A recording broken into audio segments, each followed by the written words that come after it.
Méditation du 22 août.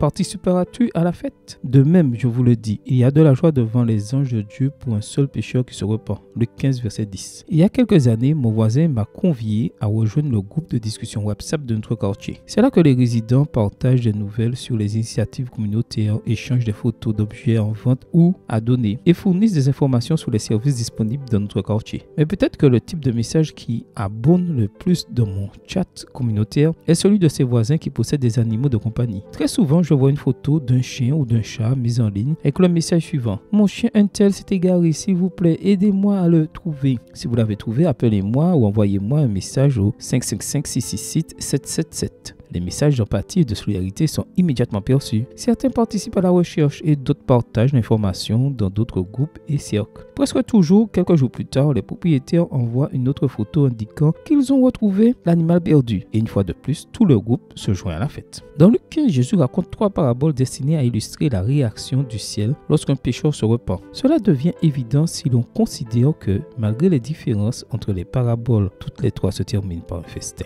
La parabole de la brebis perdue et la parabole de la pièce de monnaie perdue finissent par décrire la joie qui est au ciel lorsqu'un pécheur se repent. Mais la dernière parabole introduit un élément supplémentaire. Dans la parabole du fils prodigue, lorsque le père organise une fête pour célébrer le retour de son fils, le frère aîné refuse de participer. Il refuse de se joindre à la fête, illustrant ainsi certains d'entre nous qui, bien que sauvés par Dieu, éprouvent paradoxalement un manque de joie lorsque d'autres reviennent au père. Je pense que c'est pourquoi Jésus a laissé une fin ouverte à la 3e parabole. Face au refus du fils aîné de participer, le père déclare que la fête est nécessaire et l'histoire s'achève brusquement. Pourquoi? Parce que chacun de nous doit écrire sa propre conclusion à cette histoire. Nous devons décider si nous nous joindrons à la fête, si nous nous réjouirons du retour des perdus ou si nous resterons à l'écart, les sourcils froncés. Comment aimerais-tu réagir? Amen. Bonne journée à toi et que le Seigneur te bénisse.